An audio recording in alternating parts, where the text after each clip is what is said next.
تو Epstein files حال ہی میں جب یہ سامنے آئے تو پوری دنیا میں ایک ہنگامہ برپا ہو گیا ہے۔ لیکن یہ صرف کوئی سنسنی خیز کہانیاں نہیں ہیں، بلکہ یہ وہ عدالتی دستاویزات ہیں جو ایک بہت ہی تاریک اور پیچیدہ نیٹ ورک سے پردہ اٹھاتی ہیں۔ آئیے اس معاملے کی گہرائی میں چلتے ہیں اور سمجھتے ہیں کہ ان فائلوں میں اصل میں ہے کیا۔ جنوری 2024 میں جو ہزاروں صفحات پر مشتمل دستاویزات سامنے آئیں، وہ دراصل جیفری ایپسٹین کے خلاف ایک پرانے مقدمے کا حصہ ہیں۔ یہ فائلز دنیا کی کچھ با اثر ترین شخصیات کے ایک ایسے نیٹ ورک کی ہولناک تصویر دکھاتی ہیں جس کا مرکز جنسی استحصال اور بلیک میلنگ تھا۔ اچھا، اس پیچیدہ جال کو سمجھنے کے لیے ہم ان فائلوں کو ایک طرح کی تحقیقاتی نوٹ بک کی طرح کھولیں گے۔ اس میں ہم مختلف شخصیات کے کردار اور ان پر لگائے گئے الزامات کا جائزہ لیں گے تاکہ اس نیٹ ورک کی وسعت اور گہرائی کو سمجھا جا سکے۔ تو شروعات کرتے ہیں ان طاقتور سیاسی شخصیات سے جن کے نام عدالتی دستاویزات اور گواہوں کے بیانات میں بار بار سامنے آئے ہیں۔ فائلوں میں جو فلائٹ لاگز ہیں ان کے مطابق سابق امریکی صدر بل کلنٹن کا نام کافی نمایاں ہے۔ ریکارڈ سے یہ ظاہر ہوتا ہے کہ انہوں نے ایپسٹین کے بدنام زمانہ پرائیویٹ جیٹ پر کم از کم 26 بار سفر کیا۔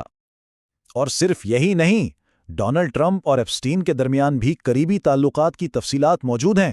گواہوں کے بیانات اور ذاتی رابطوں کی معلومات سے لگتا ہے کہ یہ صرف ایک رسمی جان پہچان سے کہیں زیادہ گہری بات تھی۔ لیکن یہ نیٹ ورک صرف سیاست دانوں تک ہی محدود نہیں تھا۔ ان دستاویزوں میں ٹیکنالوجی اور سائنس کی دنیا کے بھی بڑے بڑے نام شامل ہیں، اور یہ بات ان کی عوامی شخصیت اور مبینہ نجی سرگرمیوں میں ایک بہت بڑا تضاد دکھاتی ہے۔ مبینہ طور پر ایپسٹین کی لکھی ہوئی ای میلز میں یہ دعویٰ کیا گیا ہے کہ معروف شخصیت بل گیٹس کو کمپرومائز کیا گیا تھا۔ الزام یہ ہے کہ انہوں نے ایک جنسی بیماری کے معاملے میں ایپسٹین سے مدد مانگی تھی۔ اور شاید سب سے زیادہ چونکا دینے والا نام مشہور ماہر طبیعیات سٹیون ہاکنگ کا ہے۔ ان فائلز میں الزام لگایا گیا ہے کہ انہوں نے ایپسٹین کے جزیرے کا دورہ کیا اور ایسی سرگرمیوں میں حصہ لیا جن میں کم عمر لڑکیاں شامل تھیں۔ لیک ہونے والی ای میلز میں یہ بھی دکھایا گیا ہے کہ کاروباری شخصیت ایلون مسک جزیرے پر وائلڈ پارٹیز میں شرکت کے لیے گہری دلچسپی کا اظہار کر رہے تھے۔ یہ بات ان دعووں کے بالکل خلاف ہے جن میں وہ کسی بھی قسم کے تعلق سے انکار کرتے ہیں۔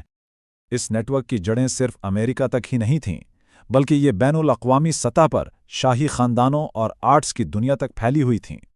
فائلز میں موجود گواہوں کے بیانات شہزادہ اینڈریو کو جزیرے پر صرف ایک مہمان نہیں بلکہ ایک باقاعدہ اور خاص شریک کے طور پر پیش کرتے ہیں۔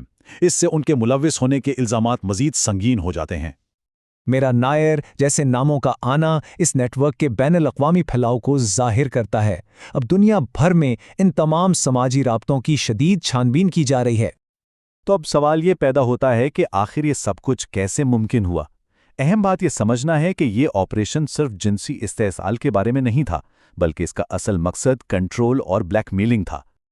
یہ سلائیڈ اس پورے سسٹم کو 4 مرحلوں میں بالکل واضح کر دیتی ہے۔ پہلا، گھسلین میکسویل کے ذریعے کمزور لڑکیوں کی بھرتی۔ دوسرا، ان کا استحصال۔ تیسرا، خفیہ کیمروں سے مہمانوں کو کمپرومائز کرنا۔ اور چوتھا، ان ریکارڈنگز کو بلیک میلنگ کے ذریعے کنٹرول حاصل کرنے کے لیے استعمال کرنا۔ ملازمین کے بیانات اور سرکاری تحقیقات نے اس بات کی تصدیق کی ہے کہ جزیرے پر خفیہ ریکارڈنگ ڈیوائسز اور خفیہ راستے موجود تھے۔ یہ اس تھیوری کو مزید مضبوط کرتا ہے کہ یہ پورا آپریشن اپنے طاقتور مہمانوں کو قابو میں رکھنے کے لیے ہی بنایا گیا تھا۔ اور اب ہم آخری اور سب سے اہم سوال کی طرف بڑھتے ہیں۔ ان تمام انکشافات کے بعد کیا احتساب کا کوئی امکان ہے؟ اگرچہ آدم خوری جیسی کچھ انتہائی آن لائن افواہیں ان فائلوں میں براہ راست ثابت نہیں ہوتیں، لیکن یہ دستاویزات ہولناک جرائم کی تصدیق ضرور کرتی ہیں۔ اور اس سے بھی اہم بات یہ ہے کہ اس میں ملوث با اثر شخصیات کے لیے قانونی نتائج کا گہرا فقدان نظر آتا ہے۔ اس سے جو بات سمجھ آتی ہے وہ یہ ہے کہ یہ اسکینڈل صرف چند لوگوں کے جرائم کی کہانی نہیں، بلکہ یہ معاشرے کی اعلیٰ ترین سطح پر ایک ممکنہ خرابی کو بے نقاب کرتا ہے، جہاں اثر و رسوخ مجرموں کو انصاف کے کٹگھرے سے بچا سکتا ہے۔ آخر میں یہ دستاویزات ہمیں ایک بہت ہی پریشان کن حقیقت کا سامنا کرنے پر مجبور کرتی ہیں کہ شاید ایک خاص طبقے کے افراد کے لیے احتساب صرف ایک وہم ہی رہتا ہے۔